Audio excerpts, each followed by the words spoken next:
a Q&A. As a reminder, on Mondays and Wednesdays, we have specific topics that I'll speak to, but on Fridays, it's open Q&A for me to address whatever questions you may have that you submit here in the comments or while we're live, or that you might send in to me by email before the show starts. And we do have a good collection of items from the mailbag to work with. But if you've got your own questions, use the chat box, whether you're watching on Facebook or YouTube or wherever you may be. Share that, and I will be happy to answer as many questions as I can. And if you've got any feedback on what I say here, feel free to chime in on the chat on that as well. It's great to have a dialogue amongst everybody who is watching. And of course, as a reminder, if you are watching this on Facebook, you may want to go over to agencyleadership.tv, and there it will take you to the YouTube channel, and you can hit subscribe and the notification bell there so that you get notified of all of these live streams as they become available. And also, just a quick note, if you are watching on YouTube, the comments tend to come in a little bit more quickly, so I can respond to them a little bit more in real time as opposed to on Facebook, where it can be a little bit slower. And it is great to see Kevin Anselmo here. Hello, Kevin, and he's going to chime in with a question. So we are right out of the gate charging ahead with some questions, so let's do that. Would love to know how you created such cool graphics for my videos, and also what I recommend as the best way to lead a virtual online workshop. So, okay, two great questions there, and let's start with the graphics. And we can debate whether these are great graphics or not. I am not a graphic designer. I have created most of the graphics for this, actually all of the graphics for this show myself, and so you'll get to see some of them if you haven't tuned in before. I know we have a lot of new viewers today, but I'm running the whole show using some software called vMix.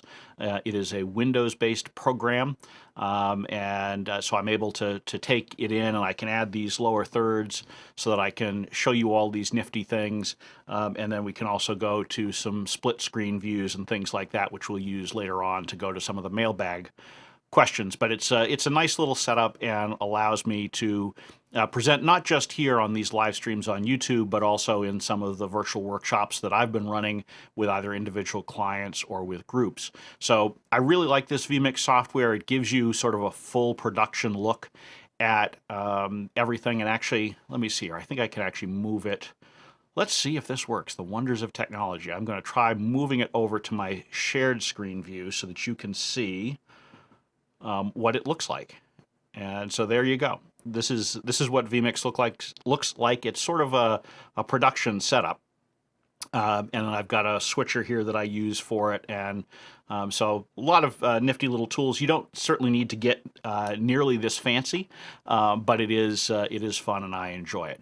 As far as actual presentations for groups, I will sometimes use vMix to be able to do these kinds of graphic overlays and things like that, but then I'll bring it into Zoom, because you can create a virtual camera with your vMix production, and then I can share it as a presentation in Zoom, which allows me to use all of these different tools that I have here while still allowing people to use the Zoom platform that they are already comfortable with.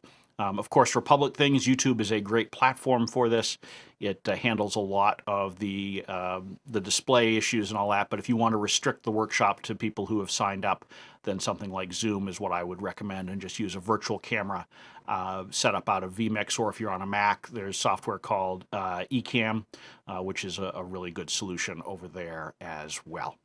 So, and Kevin asks how it's spelled. It's vMix, V-M-I-X, so 4 letters, V-M-I-X.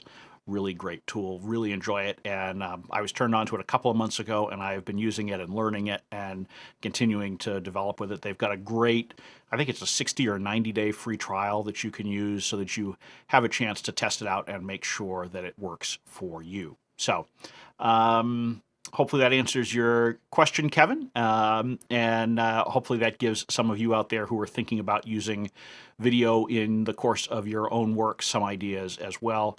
I should also mention I use a software called Restream. It's a service that allows me to send out a single feed from my computer, and that's what's broadcasting it out to YouTube and Facebook. I've got it on a couple of Facebook channels, my personal one, as well as the Agency Leadership Advisors Facebook page. So it gives you flexibility to send it to multiple places without taxing the bandwidth on your own platform, and it also handles all of the behind-the-scenes machinations that you need to have in order to run live streams. So really, it's not nearly as complex as it looks, but it does take some trial and error to figure it all out and get to where you want it to be. So thanks again for the question, Kevin. And again, if you all have questions, feel free to share them there in the chat. But I'm going to move on over to a mailbag question now. Let's see if I can bring this up appropriately and not look like a fool after I told you that I know how to use this software.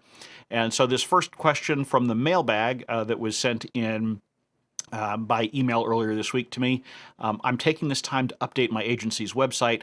What should I be focusing on? And so this is something that I've talked to a number of agency owners about over the last few months. And obviously with all that is going on in the world, there is for many agencies, some additional time to focus on sales and marketing efforts. And of course, the website is an important piece of that. So I know a lot of you are taking a look at your website and saying, how should I be updating it for the current environment? And so I've got a couple of pieces of advice, and I'll start it at a high-level view. And this comes as someone who used to run a web design and development business. Let's see if I can speak here. I did that about 20 years ago. It was how I first got started in the agency world doing a lot of digital work. And so one of the things that I've found over the years is that businesses of all kinds, including agencies, tend to worry a bit too much about their websites. And you don't need to make it perfect. This is really one of those areas where you need to follow the admonishment not to let the perfect become the enemy of the good. Because as an agency, your website really just needs to validate what it is that you do, what your expertise is, and who your ideal client is. And that ideal client is really what you need to be thinking about as you're designing your website, as you're putting content on it. And you need to put yourself in the shoes, not of yourself, not as an expert in what you do, but as your prospective client. And this is a mistake that I see a lot of businesses, but particularly agencies make, that the website doesn't speak specifically to the ideal client. And the reason why a lot of you aren't speaking to your ideal client is because you're afraid. You're afraid that if you're too specific in your language and what you're presenting, that you may exclude possible clients. But I can tell you from experience, that's not true. You need to make sure that your website does a great job of making it clear who you want to have as clients, and frankly, just as much who you don't want to have as clients. Now, you don't need to say, if you are this kind of company, go away, right? You don't need to have that, but you need to make sure that your language is clear, because this allows you to focus on your best possible leads, your best possible prospects.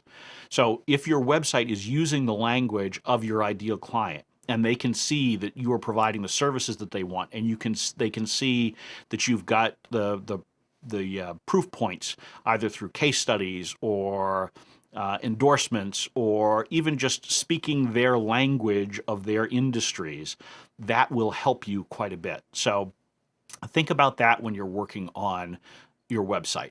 It needs to look professional. It doesn't need to be super slick in most cases, unless if you're a design firm out there, then yes, you need to stand out from the crowd a bit more. But if you are, sort of a traditional Marcoms, SEO, PR, any of those kinds of firms, folks aren't coming to you and judging your design as long as it looks professional. So focus more on the content and speaking that language and sharing the kinds of things that you would want to see if you were hiring an agency like yourself. So that's my advice on what to focus on with your website if you're looking at a redesign right now.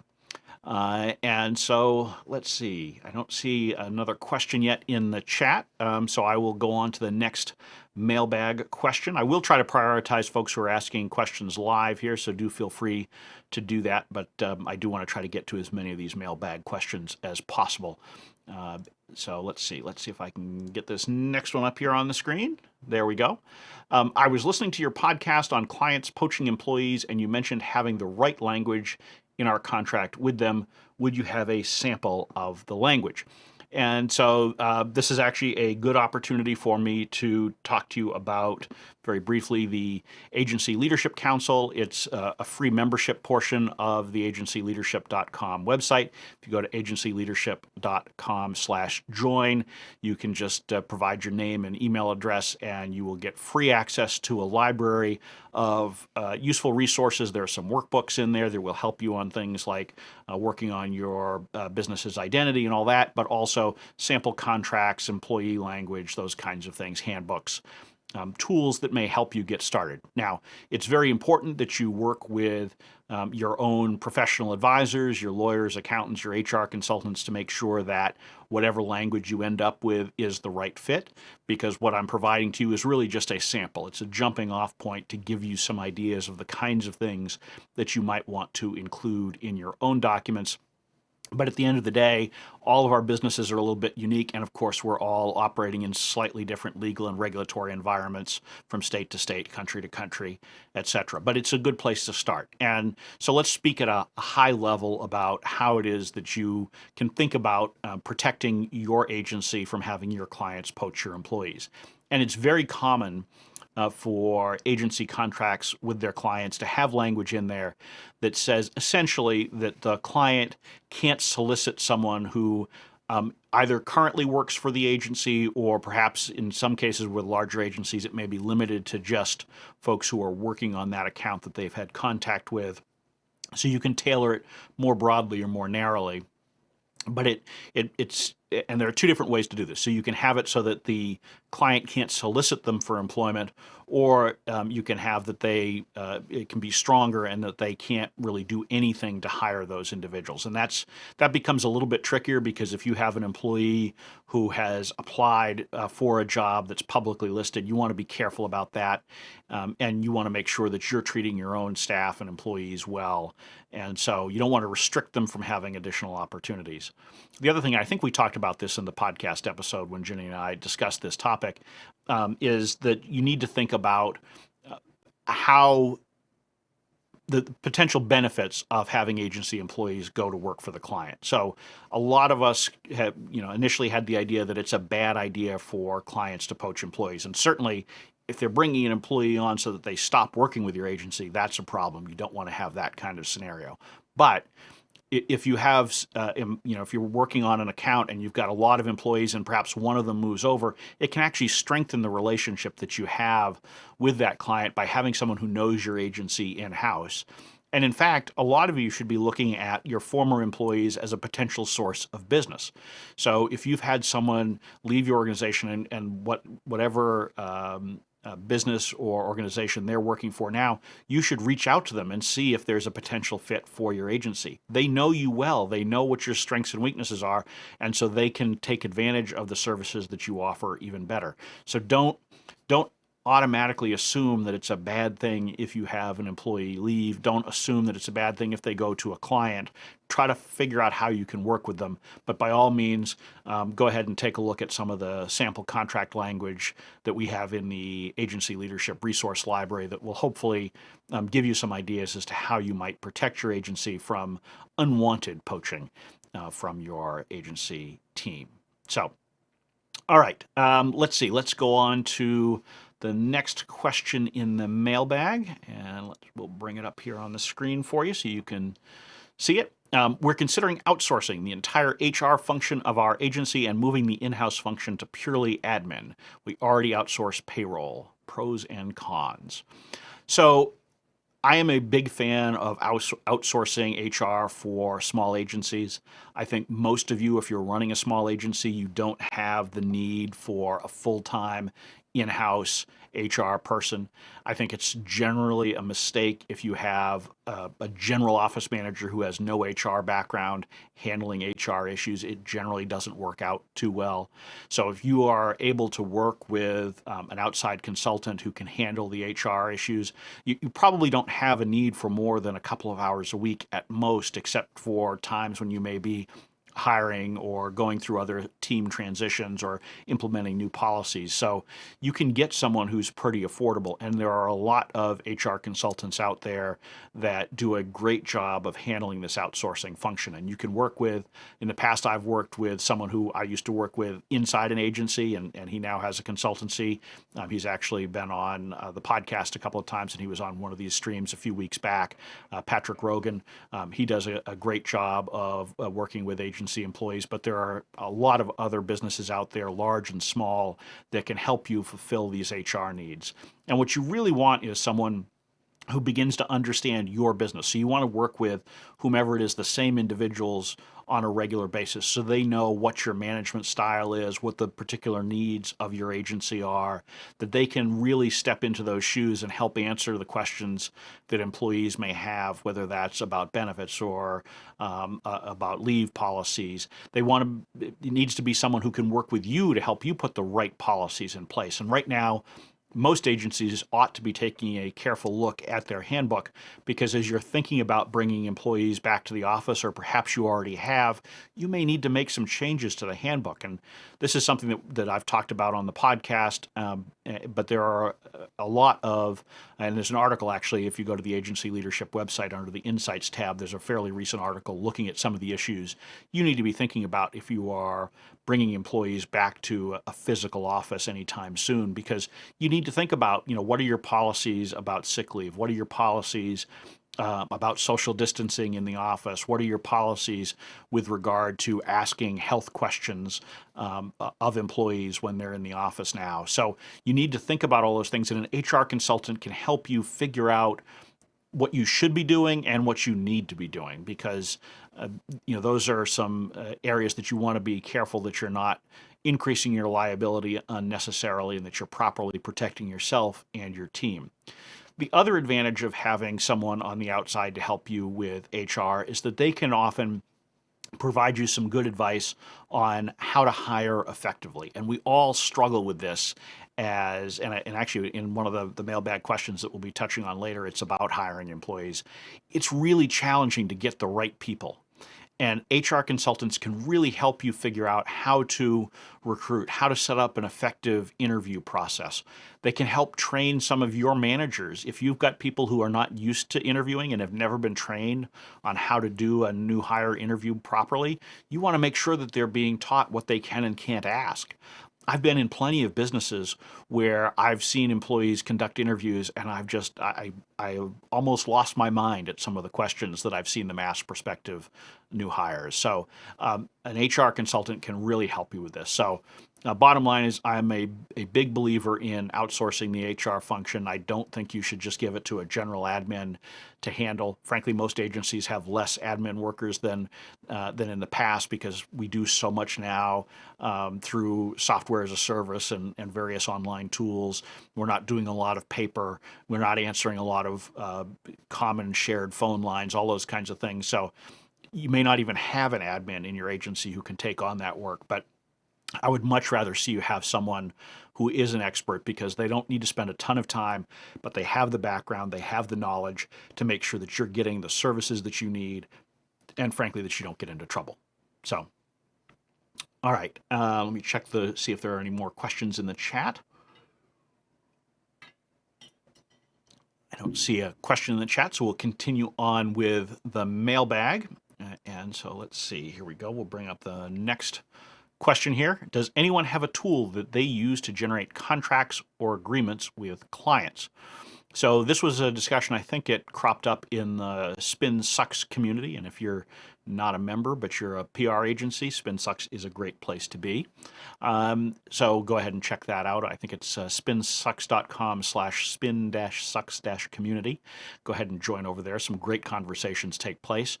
And so this question about contracts and agreements is a valuable one to think about, because you have to think about having a standard agreement, first of all, as an agency, and I would encourage all of you to have your stock language that you work with an attorney on. And I'm a big believer in a two-part agreement with your clients. So I like to see a master services agreement that goes over all the general terms and conditions, payment terms, liability, the general relationship, tax treatment, all of those kinds of things.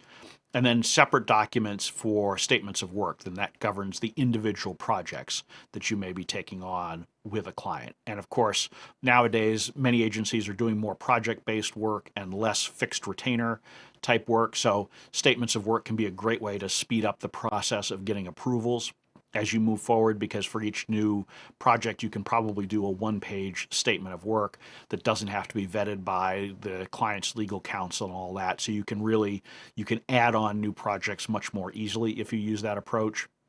The other advantage to the MSA paired with a statement of work is that even if you're only doing a single project, it allows you to more clearly outline the actual terms of the specific retainer agreement that you may have or the specific project that you may have with the client, so that its statements of work tend to be written a little bit more in plain English, whereas a master services agreement will tend to be more lawyerly in its structure. And so I think it can be very helpful to sort of split those two out and help your client contact better understand what it is they're getting and what it costs. So I like that structure. As far as tools that help you do this, there are the basic tools that allow you to do signatures. So, for example, I really like DocuSign. That's what I've used for a number of years in various businesses that I've owned in order to get signatures on agreements. You do it all electronically, so you don't have to have any scanning or faxing or those kinds of things. The agreements are just as legal as if there is the pen and paper. And frankly, most businesses now are very accustomed to using these electronic agreements, so it's a simple way to get things done. The nice thing about DocuSign, particularly if you have standard language that you use on a repeated basis, you can save that within DocuSign and just leave boxes for filling in things like client name, start date, some of the details of the project. And so it really expedites the process on both sides. I also find that it tends to speed up the process on the client end, and I don't know whether this is because they're not vetting the language quite as carefully because it is electronic. I mean, we all know that we sit there and sign up for all sorts of services on the web, and you scroll through the terms of service, and you're like, sure, okay. So some of that may be taking place, but I think that probably a piece of it too is just that it's so convenient to get it done that way. And it also is simple too, because that DocuSign and some of the other services, Adobe has a similar service, and there are a number of others. It will provide an automatically fully signed copy to your client, so you don't have to worry about putting a signature on, rescanning it, sending it back, all of those things that we used to have to do back in the day, or frankly, back when I got started in the agency world, we were faxing these things around, and that was a real pain. So DocuSign can be great from that standpoint. Whatever software you use to manage the process, you do want to make sure that you have your lawyer vet your standard agreement so that you've got that stock language that you can always provide to clients. Some clients will want to use their own process, or and that may include them sending it to you through DocuSign. It may be that they have preferred vendor language that they want you to agree to. Particularly larger clients can often be this way. You absolutely want to make sure that you're carefully examining what that language is, particularly if it's coming through a procurement department or something like that, because they tend to have heavily skewed terms in the favor of the client, and so you want to make sure that there's a much more balanced agreement.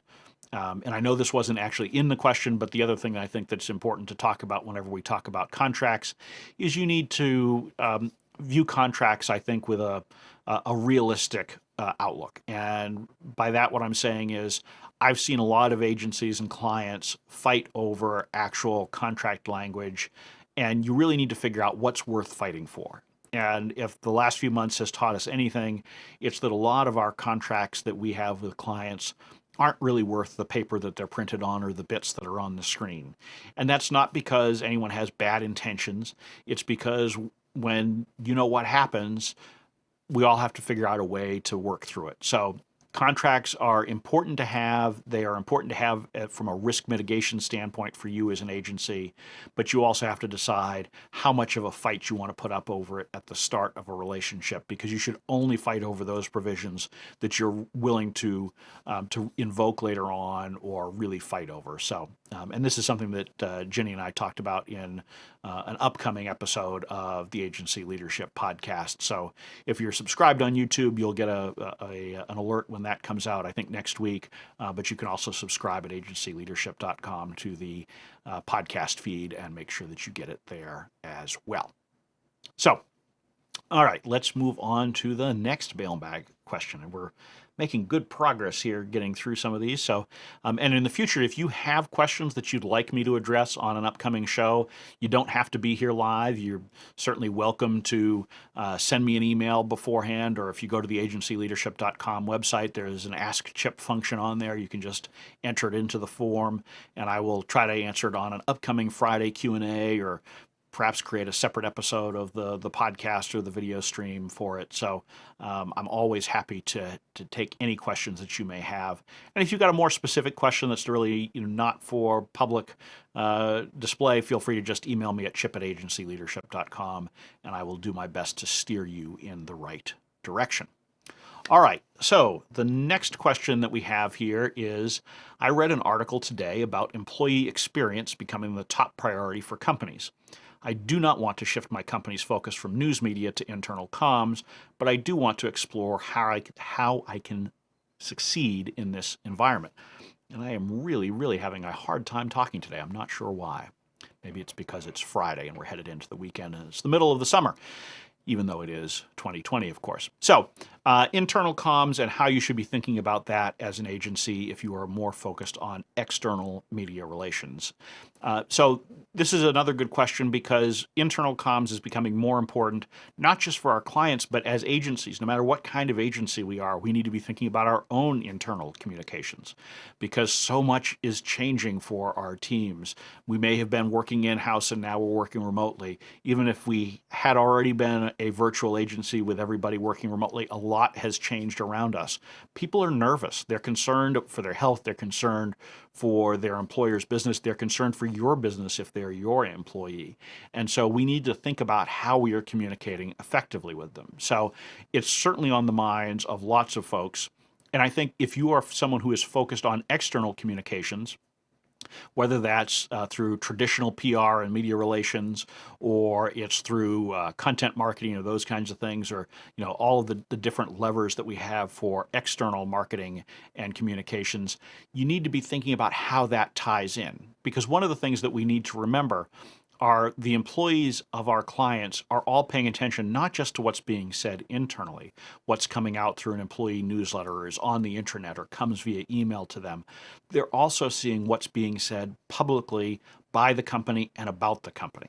And so particularly for larger organizations, some of their employees may actually get more of their information about the business from public things than they do from private. I mean, if you think about it, if you are someone who works for McDonald's or an airline or a hotel chain, yes, you're going to be getting internal communications, but you may be paying just as much attention to the outside stuff because you're not a traditional office worker, so you don't have the same kinds of lines of communication. You don't have the company email account and things like that you're getting. You may not have an intranet that you're on regularly.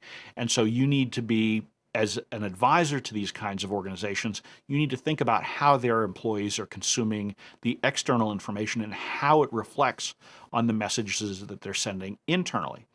And as an external advisor, you also need to be thinking about how do you tie in effectively with whatever internal communications they have, because we all know the worst thing that can happen is if you've got two lines of communication out there and they're not synced up in their messaging or their tone. And so you need to be working with whatever team is doing the internal comms. Now, you may not want to actually get directly into the internal comms yourself, but you may want to be talking and educating your client about how these external things impact the internal. Because it may be that your clients don't understand what I've just talked about and that clear relationship that exists. And so they may need to be educated on it, and you may need to paint that picture. You may also want to try to find ways that you can increase your level of service for your client, perhaps for an upcharge or perhaps just as a goodwill gesture, by helping them to figure out how to formulate a combined plan, how to work with the appropriate internal resources who are focused on employee communications and find ways to help them out. So look at this as an opportunity. Don't look at it as a challenge to the work that you're doing. Some businesses may certainly be in a position where they say we have to invest more of our resources on internal communications, and I know that some of my clients have been in that position where they've had businesses say we need to shift some of our financial resources from external to internal. But I think the more you can educate them about the synergies between them, the more you can actually turn it into a potential growth opportunity for your agency. So Thank you for that question. And let me take a peek over here and see if we've got questions coming in from the chat. Of course, as I've said, feel free to submit them on Facebook or YouTube, and I will be happy to try to answer them as we go along here. But I don't see a new one, so let's hop on to the next mailbag question. I'll bring that up on screen here. We are having a hard time identifying good writers and critical thinkers. We're hiring at the AC level and would love to find an online test so we can assess and compare candidates. So let me start by saying I am not a big fan of using tests for potential new hires. I think most agencies are fairly subjective, particularly for things like writing. And so while there are certainly tests that you can administer out there, I would not consider myself an expert on them, and I would urge you to be careful about using that approach for your hiring decisions. And here's why. The tests that you are providing are really looking at more checkbox type things that potential new hires can do. And it's not really helping you to judge if this individual is a good fit for your actual agency. Now, if you are an agency and you've got hundreds of applications for a role, maybe there is a place for a test to help you winnow that down. And this would be an area, going back to what we talked about a little while ago on this stream, this would be an area to work with an HR consultant to try to figure out what their experience has been with some of these specific tests to get it winnowed down. I can tell you that in some of the businesses that I've worked in over the last 30 years, we've used tests in some cases to try to identify the right employees. And I can be honest with you to say that most of the time that I've seen tests used, the results have not been desirable. You get people who take the test well, but not necessarily someone who is a good fit. And you really need to have someone who has both the skill set and the ability to work within your team. A lot of skills can be improved. Now, you can't take someone who is a horrendous writer and turn them into a great writer in most cases, but you can certainly work with people who have some basic needs in upgrading their writing ability. And this is particularly true. One of the things that I've seen a lot of over particularly the last 10 or 15 years, are young people coming out of college and they're having a hard time adapting to the more business writing style that we have in agencies. They're still writing in an academic style. So folks like this might not perform well on a test that you're giving. And particularly if you're hiring at the AC level, you're looking at people who don't necessarily have a ton of work experience. Certainly they've got some, but they may not yet have broken out of that if they haven't gotten good training from their existing employers. But it may be relatively easy to take someone who writes well generally, but who might not perform well on a business writing test, if you understand what I'm saying. So I think it's important for you to find ways to work with your prospective new hires to find folks who are moldable, folks who have the good interpersonal skills, they've got the good problem-solving skills, they've got good general communication skills, and they're decent writers that you can work with to cultivate over time.